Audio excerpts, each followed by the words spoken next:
नमस्कार दोस्तों, स्वागत है आपका हमारे यूट्यूब चैनल ओलान एकेडमी पर। तो जैसे कि आप सभी जानते हैं कि हमारे एकेडमी पर आपके लिए प्रीवियस ईयर्स की सीरीज़ लेकर आए हैं हम, जो अभी रनिंग में है। 2011, 12, 13 की कंप्लीट हो चुकी है और 2014 की नवंबर की कंप्लीट हो चुकी है और सितंबर की अभी रनिंग में है। आज इसका भाग 1 कराएंगे, जिसमें इसके 5 भाग होते हैं। 4 भागों में आपके CDP, एक में CDP, एक में गणित, एक में हिंदी, एक में EVS। और जो 5वां भाग होता है वो सेकंड लैंग्वेज का होता है। या तो आप इंग्लिश चूज़ कर सकते हो या संस्कृत। तो हम आपके लिए संस्कृत और इंग्लिश दोनों को लेकर आए हैं और दोनों का हिंदी अनुवाद लेकर आए हैं। तो चलिए स्टार्ट करते हैं हम। बाल विकास एवं शिक्षा शास्त्र। संज्ञानात्मक विकास समर्थित होता है जितना संभव हो उतनी आवृत्ति से संगति और भली भांति तैयार की गई परीक्षाओं का आयोजन कराने से, उन गतिविधियों को प्रस्तुत करने से जो पारंपरिक पद्धतियों को सुदृढ़ बनाती हैं, एक समृद्ध और विविधता पूर्ण वातावरण उपलब्ध कराने से, सहयोगात्मक की अपेक्षा व्यक्तिगत गतिविधियों पर अधिक ध्यान केंद्रित करने से। इसका सी ऑप्शन सही है, एक समृद्ध और विविधतापूर्ण वातावरण उपलब्ध कराने से।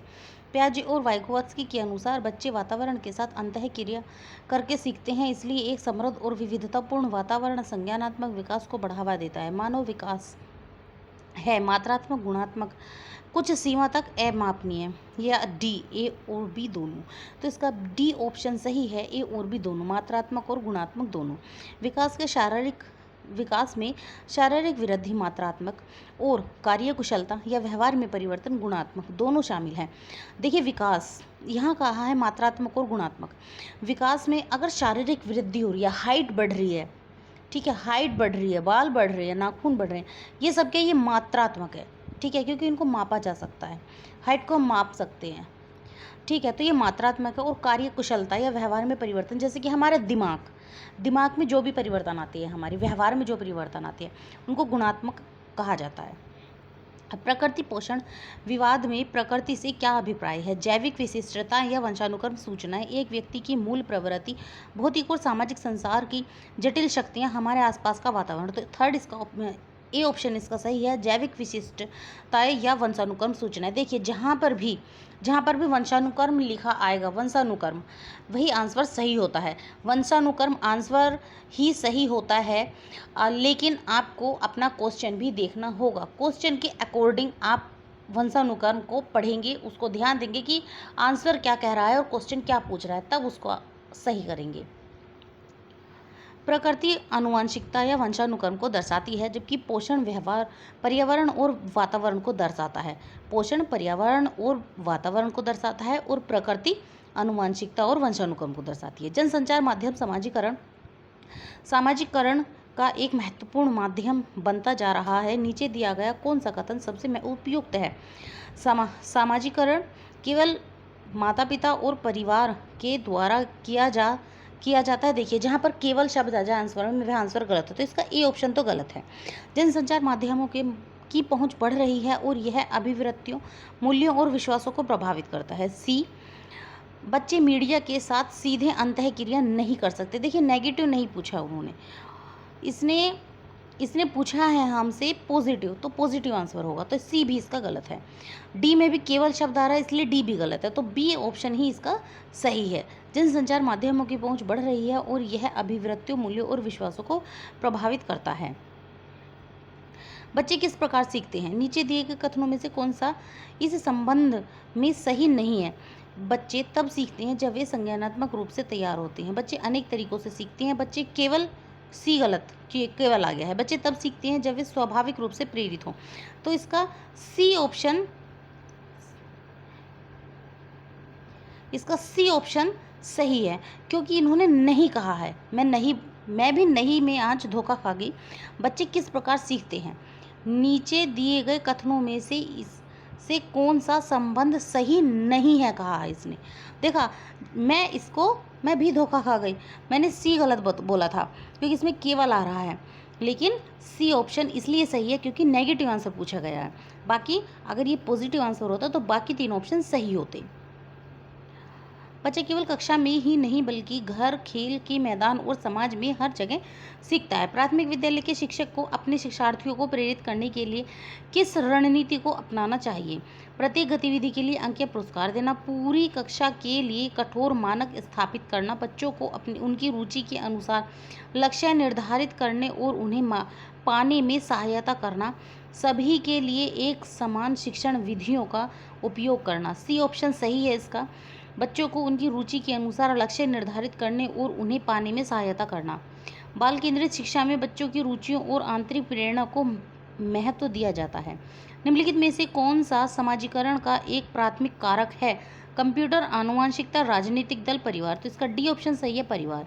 परिवार समाजीकरण का प्राथमिक कारक है, जबकि स्कूल, मीडिया और समाज द्वितीयक कारक है। एक समावेशी कक्षा में किसी शिक्षिका की सबसे महत्वपूर्ण भूमिका क्या है? यह सुनिश्चित करता है कि प्रत्येक बच्चा अपनी क्षमता को प्राप्त करे, मानक निर्देश देना, केवल प्रतिभाशाली बच्चों पर ध्यान देना, वर्ग के सभी बच्चों के लिए एक समान योजना बनाना। ए ऑप्शन सही है इसका। यह सुनिश्चित करना कि प्रत्येक बच्चा अपनी क्षमता की प्राप्त करे। समावेशी शिक्षा का उद्देश्य प्रत्येक बच्चे की व्यक्तिगत क्षमताओं का पूर्व विकास करना है। एक शिक्षक अपनी कक्षा में थॉर्नडाइक के नियम का उपयोग कर रहा है, उसे क्या नहीं करना चाहिए? ए ऑप्शन बच्चों को सीखने के लिए तैयार करना, तत्परता का नियम। बी अभ्यास के अवसर प्रदान करना, अभ्यास का नियम। पुरस्कार और दंड का अत्यधिक प्रयोग करना, संतोषजनक परिणाम देना, प्रभाव का नियम। तो इसका सी ऑप्शन सही है। इन्होंने कहा है नहीं। इसने क्या पूछा है? नहीं, नेगेटिव पूछा, तो जो भी आंसर नेगेटिव है वही हमारा सही होगा। थॉर्नडाइक के 3 मुख्य नियम है: तत्परता, अभ्यास और प्रभाव। अत्यधिक दंड का प्रयोग शिक्षण में अनुचित माना जाता है। जब बच्चा फेल होता है तो इसका तात्पर्य है कि बच्चा पढ़ाई के लिए योग्य नहीं है, बच्चे ने उत्तर सही तरीके से याद नहीं किए हैं, बच्चे को प्राइवेट ट्यूशन लेनी चाहिए थी, व्यवस्था फेल हुई है। तो इसका डी ऑप्शन सही है कि व्यवस्था फेल हुई है। बच्चे की गलती नहीं है, व्यवस्था की गलती है। एनसीएफ में ये कहा गया है। सीटेट का एक महत्वपूर्ण नियम है, बच्चा कभी फेल नहीं होता। अगर बच्चा असफल होता है तो पूरी शिक्षण व्यवस्था असफल मानी जाती है। शिक्षण से सीखने पर बल देने वाला परिवर्तन हो सकता है। बाल केंद्रित शिक्षा शास्त्र अपनाकर, रटने को प्रोत्साहित करके, अग्र शिक्षण की तकनीक अपनाकर, परीक्षा परिणामों पर केंद्रित होकर। तो इसका ए ऑप्शन सही है, बाल केंद्रित शिक्षा शास्त्र अपनाकर। शिक्षक केंद्रित शिक्षा से बाल केंद्रित शिक्षा की ओर बढ़ना ही आधुनिक शिक्षण का मुख्य उद्देश्य है। समावेशी शिक्षा कक्षा में विविधता का उत्सव मनाती है, दाखिले संबंधी कठोर प्रक्रियाओं को बढ़ावा देती है, तथ्यात्मक शिक्षक को शामिल करती है, विशेष बच्चों के लिए अलग स्कूल बनाती है। ए ऑप्शन सही है, कक्षा में विविधता का उत्सव मनाती है। समावेशी शिक्षा का मानना है कि विविधता एक संसाधन है, बाधा नहीं। वाइकोवस्की के अनुसार बच्चे सीखते हैं जब पुनर्बलन दिया जाता है, परिपक्व होने से, अनुकरण करने से, वयस्कों और समवयस्कों के साथ परस्पर क्रिया से। डी ऑप्शन सही है, वयस्कों और समवयस्कों के साथ परस्पर क्रिया से। लय वाइगोव्स्की का सिद्धांत सामाजिक सांस्कृतिक विकास पर आधारित है, जो समाज और अंतःक्रिया पर बल देता है। कोलबर्ग ने दिए हैं संज्ञानात्मक विकास के चरण, शारीरिक विकास के चरण, संवेगात्मक विकास के चरण, नैतिक विकास के चरण। इसका डी ऑप्शन है, नैतिक विकास के चरण। लॉरेंस कोलबर्ग ने नैतिक विकास के 3 चरण और 6 स्तर बताए हैं। देखिए 3 स्तर हैं और 6 चरण हैं, तो 3 स्तर में प्रत्येक स्तर में 2-2 चरण हैं, इसलिए 6 चरण हो गए हैं। निम्नलिखित में से कौन सी स्थिति बाल केंद्रित कक्षा का उदाहरण है? एक कक्षा जिसमें शिक्षिका नोट लिख देती है और छात्रों से याद करने को कहती है। एक कक्षा जिसमें छात्र समूहों में बैठे हैं और शिक्षिका बारी बारी से प्रत्येक समूह में जा रही है। एक कक्षा जिसमें छात्रों का व्यवहार शिक्षक द्वारा दिए जाने वाले पुरस्कार या दंड से नियंत्रित होता है। एक कक्षा जिसमें केवल पाठ्यपुस्तक ही ज्ञान का स्रोत है। बी ऑप्शन सही है इसका। एक कक्षा जिसमें छात्र समूहों में बैठे हैं और शिक्षिका बारी बारी से प्रत्येक समूह में जा रही है। बुद्धि के बारे में निम्नलिखित में से कौन सा कथन सही है? बुद्धि केवल आ गया तो ये गलत है। बुद्धि एक एकाकी और एक जातीय विचार है। बुद्धि बहुआयामी है जिसमें कई योग्यताएं शामिल हैं। तो इसका सी ऑप्शन सही है, बुद्धि बहुआयामी है जिसमें कई योग्यताएं शामिल हैं। गार्डनर के अनुसार बुद्धि बहुआयामी होती है। प्रगतिशील शिक्षा में बच्चों को किस रूप में देखा जाता है? निष्क्रिय अनुकर्ता, सक्रिय अन्वेषक, खाली बर्तन, छोटे वयस्क। इसका बी ऑप्शन सही है, सक्रिय अन्वेषक। जॉन डेवी के अनुसार बच्चे स्वयं करके सीखते हैं और ज्ञान के सक्रिय खोजकर्ता होते हैं। लिंग एक खाली स्थान है, अवधारणा है, जैविक, शारीरिक, सामाजिक, मनोवैज्ञानिक। तो इसका सी ऑप्शन है, सामाजिक। लिंग एक जैविक संरचना है, जबकि जेंडर एक सामाजिक संरचना है।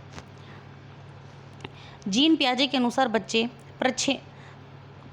प्रेक्षणात्मक अधिगम की प्रक्रिया का अनुसरण करते हुए सीखते हैं। पुरस्कार और दंड के सिद्धांतों द्वारा सिखाए जा सकते हैं, ज्ञान को सक्रिय रूप से निर्मित करते हैं जैसे जैसे वे दुनिया में व्यवहार करते हैं। केवल अनुकरण द्वारा सीखते हैं। जहाँ पर केवल आ जाता है वह आंसर गलत होता है, तो इसका सी ऑप्शन सही है। पियाजे बच्चों को नन्हे वैज्ञानिक कहते हैं जो स्वयं ज्ञान की रचना करते हैं। पियाजे के अनुसार संवेदी प्रेरक अवस्था की अवधि क्या है? ये ऑप्शन है, जन्म से 2 वर्ष। पियाजे की 4 अवस्थाएं हैं। संवेदी प्रेरक 0 से 2 वर्ष, पूर्व संक्रियात्मक 2 से 7 वर्ष, मूर्त संक्रियात्मक 7 से 11 वर्ष, अमूर्त या औपचारिक 11 वर्ष से ऊपर। निम्नलिखित में से कौन सी पूर्व संक्रियात्मक अवस्था की विशेषता है? अमूर्त चिंतन का विकास, विचारों का अनुत्कर्मणीयता, संरक्षण की क्षमता, काल्पनिक निगमनात्मक तर्क। तो बी ऑप्शन सही है, विचारों की अनुत्कर्मणीयता। पूर्व संक्रियात्मक 2 से 7 वर्ष अवस्था में बच्चा विचारों को उलट नहीं पाता। जैसे 2 + 3 = 5, तो 5 - 3 = 2 समझने में कठिनाई। समीपस्थ विकास का क्षेत्र ZPD zone of proximal development संदर्भ प्रस्तुत करता है उस चरण को जब अधिकतम विकास संभव है, उस विकासात्मक चरण को जब बच्चा सीखने की पूरी जिम्मेदारी लेता है, एक संदर्भ को जिसमें बच्चे सहयोग के सही स्तर के साथ कोई कार्य लगभग स्वयं कर सकते हैं, उस बिंदु को जब सहायता वापस ली जा सकती है। उत्तर होगा इसका सी, एक संदर्भ को जिसमें बच्चे सहयोग के सही उत्तर के साथ कोई कार्य लगभग स्वयं कर सकते हैं। जेड पी डी वह अंतर है जो बच्चा बिना मदद के कर सकता है और वह किसी कुशल मार्गदर्शक की मदद से कर सकता है। एक बहु सांस्कृतिक कक्षा में एक भाषा शिक्षक को क्या करना चाहिए? मानक भाषा के उपयोग पर बल देना चाहिए। अभिव्यक्ति के लिए बच्चों की अपनी भाषा या मातृभाषा के प्रयोग को प्रोत्साहित करना चाहिए। देखिए, जहाँ पर बच्चे को प्रोत्साहित किया जाए या प्रोत्साहन दिया जाए बच्चे को, वही आंसर एकदम सही होता है। ना तो दंड दे सकते हैं बच्चे को और किसी चीज़ पर कोई जोर भी नहीं दे सकते हैं, ना रटवा सकते हैं, ना केवल एक ही कार्य करवाए जा सकते हैं, ना नोट्स बनवाए जा सकते हैं, ना बच्चे को निष्क्रिय किया जा सकता है। जहाँ पर भी ये सब आए वही आंसर गलत होते हैं। लेकिन अगर बच्चे को प्रोत्साहित किया जा रहा है, बच्चा करके सीख रहा है, बच्चा अभ्यास कर रहा है, बच्चे को हम उसको सक्रिय रूप प्रदान कर रहे हैं, तो वही आंसर हमारे सही होते हैं। व्यक्तिगत भिन्नताओं का प्राथमिक कारण क्या है? माता पिता से प्राप्त आनुवंशिक संकेत, जन्मजात विशेषताएं, पर्यावरण और आनुवंशिकता के बीच जटिल अंतःक्रिया। जी हाँ, सी ऑप्शन सही है। देखिए, जहाँ पर भी पर्यावरण और आनुवंशिकता के बीच अंतःक्रिया है वही आंसर सही होता है।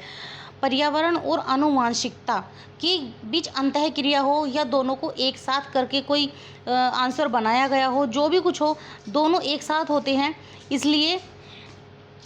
इसलिए इसका सी ऑप्शन सही है। और हमेशा याद रखना कि पर्यावरण और आनुवंशिकता के बीच जो भी पॉजिटिव होगा वही आंसर सही होगा।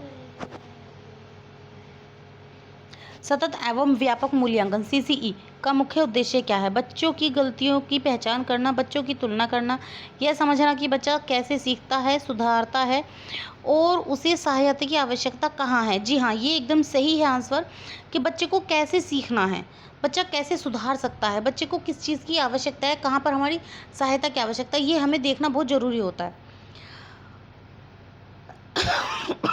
निम्नलिखित में से कौन सी अधिगम की एक प्रमुख विशेषता है? यह केवल आंसर गलत है। बी ऑप्शन इसका सही है, अधिगम व्यवहार में अपेक्षाकृत स्थायी परिवर्तन है। निम्नलिखित में से कौन सी अधिगम की एक प्रमुख विशेषता है? बी ऑप्शन सही है, अधिगम व्यवहार में अपेक्षाकृत स्थायी परिवर्तन है। अनुभव या अभ्यास के कारण व्यवहार में आने वाला स्थायी परिवर्तन ही अधिगम कहलाता है। प्रतिभाशाली बच्चों की पहचान के लिए सबसे सटीक तरीका क्या है? केवल ए में आया है और बी में आया है तो ये दोनों गलत हैं। केवल सी डी में भी है तो ये भी गलत है। तो सी ऑप्शन इसका सही है, बहुआयामी मूल्यांकन, जिसमें बुद्धि, सृजनात्मकता और शिक्षक अभिभावक रिपोर्ट शामिल हो। प्रतिभाशाली बच्चों की सही पहचान विविध प्रकार के परीक्षणों और अवलोकनों के संयोजन से ही संभव है। 28 क्वेश्चन है, सृजनात्मकता मुख्य रूप से किससे संबंधित है? अभिसारी चिंतन, अपसारी चिंतन, अनुकरण, मॉडलिंग। बी ऑप्शन सही है, अपसारी चिंतन। सृजनात्मकता में नए और मौलिक विचार उत्पन्न होते हैं जो अपसारी चिंतन से जुड़े हैं। डिसलेक्सिया किससे संबंधित एक विकार है? मानसिक विकार, गणितीय विकार, पठन विकार, व्यवहार संबंधी विकार। इसका सी ऑप्शन है, पठन विकार। डिसलेक्सिया पढ़ने में होने वाली कठिनाई है। निम्नलिखित में से कौन सा कारक अधिगम को सकारात्मक रूप से प्रभावित करता है? सी ऑप्शन है इसका अर्थपूर्ण संबंध, अनुत्तीर्ण हो जाने का भय, सहपाठियों से प्रतियोगिता, माता पिता का दबाव। इसका सी ऑप्शन सही है, अर्थपूर्ण संबंध। जब बच्चा विषय वस्तु को अपने दैनिक जीवन और पूर्व ज्ञान से जोड़कर सीखता है तो सीखना सबसे बेहतर होता है। तो हमारा ये भाग जो था, ये पार्ट जो था, ये हमारे यहीं पर ख़त्म होता है। अब हम आपसे मिलते हैं अपनी अगली वीडियो में, नेक्स्ट पार्ट पे, जहां आपको सीटेट के प्रीवियस ईयर्स के सीरीज़ का एक पार्ट मिलेगा। देखिए, हम आपको संस्कृत और इंग्लिश सेकंड लैंग्वेज को दोनों को हिंदी में अनुवाद करके लेकर आए हैं। आपके लिए नोट्स तैयार किए जा रहे हैं और जिसको भी नोट्स चाहिए वो नोट्स फ्री में अवेलेबल हैं। आप हमें कमेंट सेक्शन में कमेंट करें कि आपको किस ईयर का नोट चाहिए, आपको वह नोट्स दे दिया जाएगा। आप हमारे टेलीग्राम चैनल को भी ज्वाइन कर सकते हैं। हमारे टेलीग्राम चैनल का नाम है @ओल्हान अकेडमी। देखिए, जाने से पहले वीडियो को प्लीज़ सब्सक्राइब करें, क्योंकि एक ही वीडियो बनाने में बहुत समय लगता है, काफ़ी समय लगता है। मेरी मेहनत के लिए प्लीज़ वीडियो को सब्सक्राइब करें, शेयर करें, कमेंट करें। शेयर करने से बच्चों तक ये वीडियो पहुंचेंगी और अधिक से अधिक बच्चे इस चीज़ का फ़ायदा उठा सकेंगे। आप सबका धन्यवाद, आप सबको मेरा नमस्कार। मिलते हैं अब हम आपसे नेक्स्ट वीडियो में।